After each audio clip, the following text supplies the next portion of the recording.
Hello. सो यहाँ हम बात करेंगे अब नेक्स्ट कंपाउंड स्टेटमेंट की, और वो है कंडीशनल स्टेटमेंट।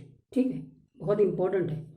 अब एक इम्पॉर्टेंट पॉइंट्स आपको यहाँ मैं अनाउंस करना चाहता हूँ कि अब ये वेन डायग्राम अप्रोच जो आपने कंजक्शन, डिसजक्शन और नेगेशन में अप्लाई किया था, अब इधर अप्लाई मत करिएगा। तो यहाँ पे क्या है कि ये थोड़ा सा आपको मेमोरी बेस्ड कॉन्सेप्ट रहेगा।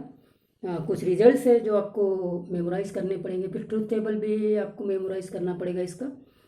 उधर के ट्रूथ टेबल बहुत आसान थे कि कंजक्शन में दोनों टी होना चाहिए तो वो कंजक्शन टी आता था, डिसजक्शन में दोनों एफ होना चाहिए तो डिसजक्शन एफ आता था। नेगेशन का तो कोई इशू ही नहीं है। लेकिन यहाँ का जो रूल है ना, वो कई बार कई लोगों को कंफ्यूज कर देता है। तो अब हम कंडीशनल और बाई कंडीशनल पे जाएंगे। यहाँ तो हम कंडीशनल पढ़ेंगे और उसके ऊपर बेस्ड प्रॉब्लम। तो थोड़ा सा मेमोरी बेस्ड कॉन्सेप्ट है, बस और कुछ नहीं। तो कंडीशनल स्टेटमेंट में क्या होता है? कंडीशनल स्टेटमेंट, इसमें जो कनेक्टिव रहते हैं वो इफ देन इस फेरेस से हम सिंपल स्टेटमेंट जो दो रहेंगे उनको कंपाउंड स्टेट में कन्वर्ट कर लेते हैं। ठीक है, तो इसका साइन कैसे होता है? मान लीजिए पी और क्यू दो सिंपल स्टेटमेंट है, तो ये बन गया, ये कंपाउंड स्टेटमेंट जो कहलाता है कंडीशनल स्टेटमेंट। इसको हम बोलते हैं कंडीशनल स्टेटमेंट।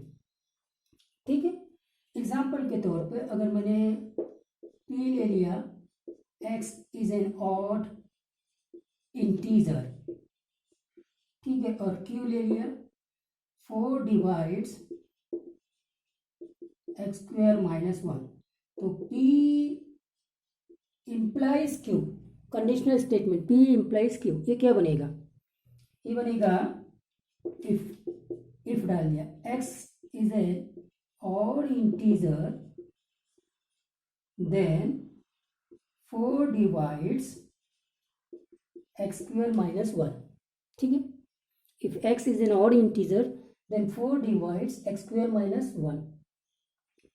ये बन गया आपका कंडीशनल स्टेटमेंट्स। अब आते हैं इसके ट्रूथ टेबल पे।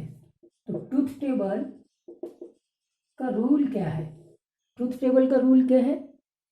जैसे P इंप्लाइज Q है, तो अगर ये T होगा, P अगर T है और ये F है, मतलब P की ट्रूथ वैल्यू T है और Q की ट्रूथ वैल्यू F है, तब जाके P इंप्लाइज Q की ट्रूथ वैल्यू जो है वो फॉल्स है। So the P implies Q has the truth value false if P is true and Q is false, otherwise it has the truth value T। तो truth table बन जाएगा, तो P और Q और P implies Q। ठीक है, तो ये हो गया T, ये फिर से T, ये F और ये F, तो ये तो हो गए। ठीक, ये हो जाएगा T, ये F, ये T, ये F। और अब रूल अप्लाई करो। रूल क्या कहते हैं? पी टी होना चाहिए और क्यू ने F होना चाहिए, तब P इंप्लाइज Q F होगा। ठीक है, तो ये T और F है तो ये F होगा। अब ये T है लेकिन ये F नहीं है, ये इधर F हो गया। पहले P इंप्लाइज Q की बात कर रहे हैं, तो ये तो F वाले में रूल नहीं लग रहा है, F वाले में रूल नहीं लगेगा, तो ये सब T हो जाएंगे। ये रूल है। ठीक है, तो कंडीशनल स्टेटमेंट ऐसे रिप्रेजेंट करते हैं। कनेक्टिव इफ एंड देन है। कैसे हमने इफ एंड देन अप्लाई करके कंडीशनल स्टेटमेंट बनाया? ट्रूथ टेबल बनाने का रूल क्या है कि P अगर ट्रूथ वैल्यू उसकी T है और Q की ट्रूथ वैल्यू F है, तो P इंप्लाइज Q जो कि कंडीशनल स्टेटमेंट है उसकी ट्रूथ वैल्यू F होगी, और ये बन गया आपका ट्रूथ टेबल। अब यहाँ से आपका मैकेनिज्म शुरू हो जाता है। P इंप्लाइज Q एक कंडीशनल स्टेटमेंट है, उसी प्रकार Q इंप्लाइज P भी एक कंडीशनल स्टेटमेंट होगा। करेक्ट है। अब आगे हम बढ़ते जा रहे हैं। तो Q इंप्लाइज P एक कंडीशनल स्टेटमेंट होगा, P इंप्लाइज Q एक कंडीशनल स्टेटमेंट होगा। दोनों को एक दूसरे का क्या बोलते हैं? Converse of each other. अब नए नए टर्मिनोलॉजी भी आएंगे, और मैंने बोला यहाँ से बिल्कुल दूसरे लेवल पे हम लेके जा रहे हैं। पहले वाले हमने पूरा वेन डायग्राम अप्रोच से बना लिया और वो बहुत कंपेरेटिवली इजी था, क्वेश्चन हालांकि वहीं से आ जाते हैं, लेकिन ये वाले अप्रोच में आपको थोड़ा मेमोराइजेशन कॉन्सेप्ट ज़्यादा चलेगा कि आपको सारी चीज़ दिमाग में ब्रेन में बैठे रहना चाहिए, तब वो चीज़ें आसानी से बना लेते हैं। तो पी इम्प्लॉइज क्यू हो गया। तो अब जैसे पी इम्प्लॉइज क्यू बनाया है ना, वैसे आप क्यू इम्प्लॉइज पी भी बना सकते हैं। तो क्यू इम्प्लॉइज पी बनाएंगे तो पी और क्यू, तो ये लिख दिया, ठीक है। और ये टी, ये एफ और ये एफ, ये टी, ये एफ, ये टी और ये एफ, और अब बन जाएगा क्यू इम्प्लाइज पी। रूल वही है, लेकिन फर्स्ट क्यू को दिखना पड़ेगा। फर्स्ट किसको दिखना पड़ेगा? क्यू को। क्यू टी होना चाहिए और ये एफ होना चाहिए। तो क्यू टी, यहाँ एफ नहीं है, क्यू टी ये एफ है तो ये एफ होगा, अदरवाइज ये टी होगा, बाकी सब में ये टी होगा, ठीक है। अच्छा साहब, अब आपने ये बनाया क्यू इम्प्लॉइज पी और ये बनाया पी इम्प्लॉइज क्यू। अब दोनों को मैंने जैसे बोला था कि ये एक दूसरे के क्या है? कन्वर्स है। सो कन्वर्स आगे का टॉपिक रहेगा। Converse of P implies Q is Q implies P, या converse of Q implies P is P implies Q. So both are converse of each other. जब हम कन्वर्स स्टेटमेंट पढ़ेंगे ना, तो आपको इसके बारे में मैं बताऊंगा कि पी इम्प्लॉइज क्यू मतलब इफ पी देन क्यू हो गया, और ये क्या होगा? If Q then P. Correct है कि नहीं? तो ये एक दूसरे के कन्वर्स कहलाते हैं। क्या कहलाते हैं? कन्वर्स। तो अब हम क्या करते हैं, कुछ इससे रिलेटेड, कंडीशनल स्टेटमेंट से रिलेटेड 3 बड़े इंपॉर्टेंट रिजल्ट देखते हैं। पहले तो हमने ये कन्वर्स वाला कॉन्सेप्ट देख लिया, ट्रूथ टेबल देख लिया, ठीक है। अब हम आते हैं 3 important result, 3 very important result, ठीक है। 3 very important result, 3 very important results on conditional statement. अभी तीनों रिजल्ट आपको याद होना चाहिए, क्योंकि आप फिर अब जो भी प्रॉब्लम बनाएंगे, जब कंडीशनल बाई कंडीशनल्स के कॉन्सेप्ट के ऊपर प्रॉब्लम आते हैं, तो ये जितने रिजल्ट्स आपके मेमोरी में अच्छे तरीके से फिट है, तब तो ये प्रॉब्लम आसानी से बना लेते हैं, ठीक है। तो पहला रिजल्ट क्या है उसको देखते हैं। तो फर्स्ट रिजल्ट है P implies Q is equivalent to negation of P disjunction Q. ये negation of P disjunction Q,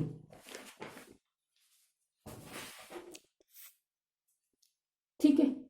अब ये दोनों रिजल्ट इक्विवेलेंट है, ये इसको आपको अप्लाई करना है। इसका क्या मतलब हो गया? अगर इसको मैं फिर दूसरे वाले इसमें अप्लाई करूंगा, पहले इसका हम प्रूफ देख लेते हैं कि पी ये हो गया, क्यू ये हो गया, ठीक है। नेगेशन ऑफ पी ये हो गया। अब बनेगा पी इम्प्लाइज क्यू, फिर बनेगा negation of P disjunction Q. Truth table से दोनों आइडेंटिकल है, उनकी ट्रूथ वैल्यू की नहीं, वो देख लेते। तो ये टी हो गया, ये टी हो गया, ये एफ हो गया, ये एफ हो गया, ये टी हो गया, ये एफ हो गया, ये टी हो गया, ये एफ हो गया। करेक्ट है। नेगेशन ऑफ पी में आते ये एफ हो गया, ये एफ हो गया, ये टी हो गया, ये टी हो गया, ठीक, ये हो गया। अब आपका पी इम्प्लाइज क्यू का रूल, पी इम्प्लाइज क्यू का रूल क्या होना चाहिए? ये टी होना चाहिए, तो ये एफ होना चाहिए, तब वो एफ होगा। तो ये यहाँ पर आता है, तो ये हो गया एफ, ठीक है। बाकी जगह पे ये टी रहेगा, टी टी। अब आते हैं negation of P disjunction Q. Disjunction का रूल क्या है? दोनों एफ होना चाहिए तब एफ होगा। तो नेगेशन ऑफ पी ये है और क्यू ये है, दोनों एफ कहाँ है? दोनों एफ यहाँ है, तो ये यहाँ एफ होगा। दोनों एफ यहाँ नहीं है, दोनों एफ यहाँ नहीं है, इसलिए ये टी और ये टी। अब आप इसको देखिए, ये वाला सर्कल और ये वाले सर्कल में जो ट्रूथ वैल्यू है वो आइडेंटिकल है। आइडेंटिकल है मतलब ये स्टेटमेंट और ये वाला स्टेटमेंट दोनों इक्विवेलेंट है। That is P implies Q is equal to negation of P disjunction Q. ये तो पहला वाला आपका रिजल्ट होगा। इसके ऊपर प्रॉब्लम्स देखते हैं, कोई भी प्रॉब्लम्स लेते हैं। पहला प्रॉब्लम मैंने निकाला कि ये किसके इक्वल है, P implies negation of Q, P implies negation of Q इसके रूल के अनुसार इक्वल हो जाएगा। पहले लिया नेगेशन ऑफ पी, ठीक हो गया, फिर डिस्ट्रक्शन और ये नेगेशन ऑफ क्यू, जैसे कि वैसे सेकेंड वाला जैसे कि वैसे आता है, पहले वाले का नेगेशन लेते हैं और बीच में आता है डिस्ट्रक्शन, ये हो गया। अगर डी मॉर्गन्स ला लिया तो ये एक्चुअली में पी कंजक्शन क्यू का नेगेशन है, पी कंजक्शन क्यू का नेगेशन है। तो इस प्रकार से इस रूल को हम अप्लाई कर सकते हैं। क्लियर होगी बात, ठीक है। तो ये फर्स्ट रिजल्ट हो गया, ओके, क्लियर है। अब आते हैं सेकेंड रिजल्ट के ऊपर। इसका सेकेंड रिजल्ट बहुत आसानी से निकाल सकते हैं, उसको हम बोलेंगे negation of conditional statement, conditional statement का नेगेशन, ठीक है। तो क्या करना है हमको निकालना है negation of P implies Q, ठीक है, negation of P implies Q. तो पहले आपने ये वाला रूल अप्लाई कर देना, नेगेशन ये आ गया, यहाँ पे negation of P disjunction Q, ठीक है, ये रूल अप्लाई कर दिया। अब यहाँ से नेगेशन को अप्लाई करते हैं, तो नेगेशन का नेगेशन क्या हो जाएगा, डी मॉर्गन्स लॉ हो जाता है ये। तो नेगेशन का नेगेशन पी और ये डिस्जंक्शन कन्वर्ट हो गया कंजक्शन में और ये बन गया नेगेशन ऑफ क्यू। तो ये रिजल्ट भी आपको याद होना चाहिए कि नेगेशन ऑफ याद हो जाना चाहिए। वैसे अब फर्स्ट रिजल्ट को याद रखेंगे तो नेगेशन ऑटोमेटिकली निकाल सकते हैं। तो पहला रिजल्ट हमने देखा पी इम्प्लाइज क्यू इक्विवेलेंट है negation of P disjunction Q के। दूसरा रिजल्ट देखा कि नेगेशन ऑफ जो कंडीशनल स्टेटमेंट है वो इक्विवेलेंट है P conjunction negation of Q के। ये दो इंपॉर्टेंट रिजल्ट हमने देखा, ठीक है। अब हम आते हैं तीसरे रिजल्ट के ऊपर। तीसरा रिजल्ट भी बड़ा इंटरेस्टिंग है और नेक्स्ट टॉपिक का रिजल्ट है वो। थर्ड रिजल्ट है आपका, तीसरा रिजल्ट है कि P इम्प्लाइज Q इक्विवेलेंट है negation of Q implies negation of P। और ये negation of Q implies negation of P को हम क्या बोलते हैं मालूम है आपको, आगे के टॉपिक में फिर काम आएगा, contrapositive of P implies Q। तो P इम्प्लाइज Q का ये कॉन्ट्रा पॉजिटिव है। रीड आउट कैसे करेंगे, जैसे इसको हम क्या बोलते हैं, if P then Q, correct है। ये इक्विवेलेंट है if not Q then not P, ये दोनों सेम चीज है। एक एग्जांपल के तौर पे मैं बताता हूँ, if Aamir is courageous then he will join Indian army, ये वाला sentence P implies Q। If Aamir is courageous then he will join Indian army. और इसका क्या बन जाएगा अगर नेगेशन ऑफ Q और नेगेशन ऑफ P करेगी, if Aamir does not join Indian army, यही होगा, then he is not courageous, then he is not courageous, correct है कि नहीं। तो P क्या था, आमिर इज करेजियस, Q था he will join Indian army. तो if Aamir is courageous then he will join Indian army, और इसका क्या मतलब हो जाएगा, आमिर डज नॉट करेजियस, नहीं, Aamir does not join Indian army then he is not courageous, correct है। ये हो गया इसका कॉन्ट्रा पॉजिटिव। तो जब आगे हम कन्वर्स और कॉन्ट्रा पॉजिटिव और इनवर्स पढ़ेंगे तो उसके लिए मैं आपका बेस बना देता हूँ। तो negation of Q implies negation of P actually Contra positive है P इम्प्लाइज Q का। अब ये दोनों इक्विवेलेंट कैसे होते हैं, ट्रूथ टेबल से। तो ट्रूथ टेबल तो आप बना लेते, P और Q हो जाएगा, नेगेशन ऑफ P भी है, नेगेशन ऑफ Q भी है, फिर P इम्प्लाइज Q आ जाएगा और फिर बाद में negation of Q implies negation of P आ जाएगा। इतने कॉलम तो हमको बनाना है, ठीक है, कोई इशू नहीं, ट्रूथ टेबल सारा बनाना आ जाता है। तो ये तो हो गया T, फिर ये T, फिर ये F और ये F, ठीक है, ये बन गया T, ये F, ये T और ये F, ठीक। अब आते हैं नेगेशन में, तो ये F, ये F, ये T, ये T, फिर ये आएगा ये F, ये T, ये F और ये T, ठीक है। अब आते हैं P इम्प्लाइज Q के ऊपर। P इम्प्लाइज Q का रूल क्या है कि ये T होना चाहिए और ये F होना चाहिए, तब वो F होगा। तो पी इम्प्लाइज क्यू में ये टी और एफ है, तो ये एफ आएगा, अदरवाइज टी होगा, ठीक है। और फिर लास्ट में आते हैं, लास्ट वाला क्या है आपका, negation of Q employees negation of P, मतलब नेगेशन ऑफ क्यू में टी होना चाहिए और इसमें एफ होना चाहिए, तब वो एफ होगा। नेगेशन ऑफ क्यू को पहले देखो, नेगेशन ऑफ क्यू यहाँ पे टी है तो ये एफ है, तो ये तो एफ हो गया। देखिए इसीलिए मैंने बोला था कि यहाँ पे आपको मेमोरी अच्छी रखनी पड़ेगी, नहीं तो फिर आप गड़बड़ करेंगे। तो ये टी और ये एफ, फिर ये टी है लेकिन ये एफ नहीं है, और बाकी सब में तो है नहीं, तो फिर टी, टी और टी, ठीक है। तो अब आप ये दोनों कॉलम को देखिए तो दोनों में आइडेंटिकल ट्रूथ वैल्यूज आई है, दोनों में आइडेंटिकल ट्रूथ वैल्यूज आई है, इसीलिए ये रिजल्ट ट्रू है। मतलब जो कंडीशनल स्टेटमेंट है वो अपने कॉन्ट्रा पॉजिटिव के इक्विवेलेंट है, मतलब दोनों का मीनिंग सेम है। If P then Q is equivalent to if not Q then not P, ऐसा दोनों इक्विवेलेंट है, सेम मीनिंग देते हैं, इसका ये मीनिंग है। तो ये तीन बड़े इंपॉर्टेंट रिजल्ट थे इसके ऊपर, और हमने ये सारी चीज़ें, तो एक बार फिर से तीनों इंपॉर्टेंट रिजल्ट्स को मैं लिख देता हूँ। तीनों इंपॉर्टेंट रिजल्ट्स में ये तो एक रिजल्ट कॉन्ट्रा पॉजिटिव वाला हो गया। पहला रिजल्ट ये था कि P implies Q is equivalent to negation of P disjunction Q, और दूसरा रिजल्ट ये था कि negation of P implies Q is equivalent to, यहीं से आ गया था, negation of P disjunction Q, और यहाँ से ये बन गया था P conjunction negation of Q। तो इसको हम बोलते हैं नेगेशन ऑफ कंडीशनल स्टेटमेंट। ये कंडीशनल स्टेटमेंट इसके इक्विवेलेंट था, और ये P इम्प्लाइज Q इसके कॉन्ट्रा पॉजिटिव के इक्विवेलेंट होते हैं। कॉन्ट्रा पॉजिटिव बोलते हैं इसको, P इम्प्लाइज Q का कॉन्ट्रा पॉजिटिव क्या, negation of Q implies negation of P, correct है, ठीक है। अब कुछ प्रॉब्लम्स करते हैं। ये प्रॉब्लम है, और इस प्रॉब्लम को आप रिजल्ट में देखेंगे आगे के, जब हम बाई कंडीशनल स्टेटमेंट देखेंगे तो इसको भी आपको मेमोराइज करके रखना पड़ेगा। अभी तो हम दोनों को यानी इसका ट्रूथ टेबल बनाते हैं। तो ट्रूथ टेबल कैसा हो जाएगा, P और Q, ये T बन गया, ये T, ये F और ये F, ठीक, और ये बन गया T, ये F, ये T और ये F, कोई इशू नहीं है। अब आते P इम्प्लाइज Q, तो P इम्प्लाइज Q क्या हो गया कि ये T और ये F है, तो ये F होगा, अदरवाइज ये T होगा, ठीक है सर। उसके बाद में आते Q implies P। Truth table बनाने में कोई इशू नहीं, लेकिन मैं जो आपको रिजल्ट मेमोराइज करा रहा हूँ उसके ऊपर कंसंट्रेट करेंगे।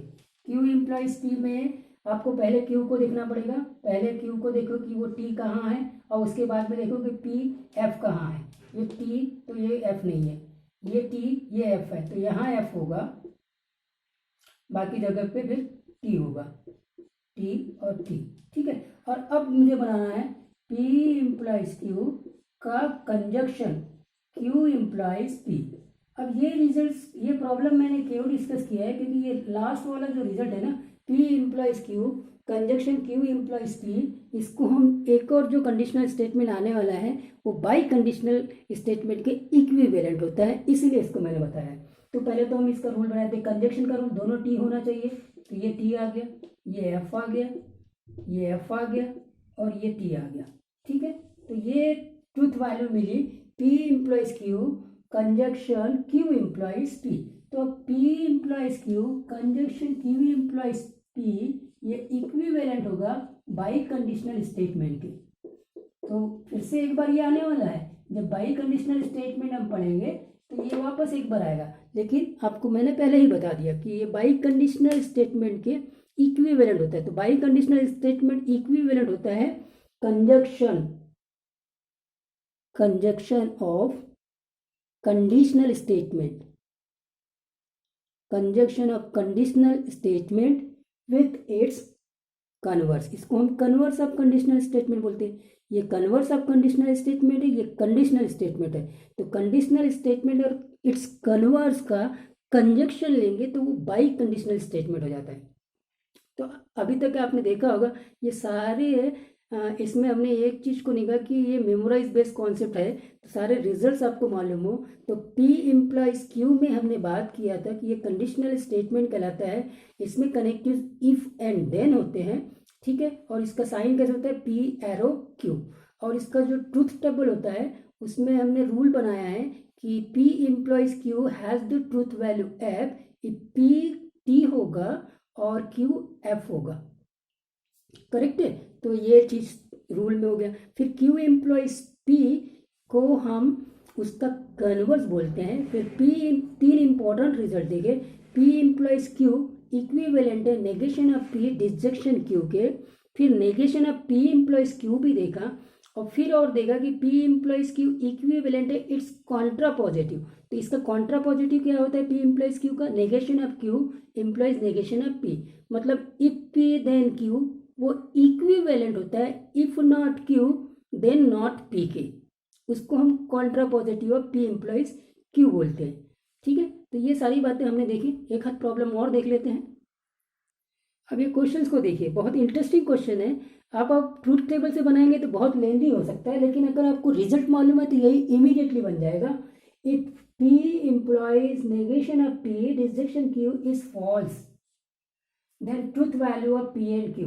तो आप क्या करो, इस सबका, इस पूरे स्टेटमेंट का ट्रूथ टेबल बना लीजिए और फिर आप चेक करिए, उसमें बहुत टाइम लगेगा। अब आपको दे दिया है पी इम्प्लॉइज, एकदम आसानी से अगर आपको रिजल्ट मालूम है तो एकदम आसानी से ये बन जाएगा। ये है फॉल्स। ये फॉल्स कब होगा, जब ये टी होगा और ये पूरा फॉल्स होगा। ठीक है, ये रूल तो हमको मालूम हो गया। तो रूल अगर मुझे मालूम है तो फिर मैं आसानी से बताऊँ। अब ये पूरा फॉल्स कब होगा, डिसजंक्शन का रूल है। डिसजंक्शन का रूल है, इसका मतलब नेगेशन ऑफ पी भी एफ होना चाहिए और क्यू भी एफ होना चाहिए, तभी इन दोनों का डिसजंक्शन एफ आएगा, करेक्ट है। अच्छा, हमको निकालना है पी और क्यू, तो क्यू तो मिल गया एफ। अब नेगेशन ऑफ पी फॉल्स है तो इसका मतलब पी जो है इसकी ट्रूथ वैल्यू एफ टी होगी। इसकी ट्रूथ वैल्यू क्या होगी, टी।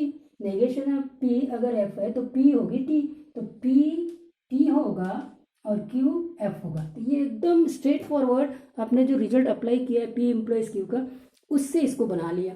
अगर नहीं तो फिर आप ट्रूथ टेबल से बनाएंगे तो ये बहुत लेंदी होगा। ठीक है, तो ये था हमारा कंडीशनल स्टेटमेंट। कंडीशनल स्टेटमेंट क्या होता है, ट्रूथ टेबल क्या होता है, और इसके ऊपर जो इम्पोर्टेंट 3 रिजल्ट्स थे उसको भी हमने चेकआउट किया और उनको कैसे अप्लाई करते हैं उसको भी हमने चेकआउट किया। फिर मैंने आपको एक कन्वर्स का भी आइडिया दिया, कॉन्ट्रा पॉजिटिव का भी आइडिया दिया और बाई कंडीशनल स्टेटमेंट का भी आइडिया दिया है। ठीक है कि नहीं। बाई कंडीशनल स्टेटमेंट इक्विवेलेंट होगा conjunction of conditional statement and it's converse. P implies Q का कन्वर्स होता है क्यू इम्प्लॉइज पी, और पी इम्प्लॉइज क्यू का कॉन्ट्रा पॉजिटिव होता है negation of Q employees negation of P. ठीक है, थैंक यू।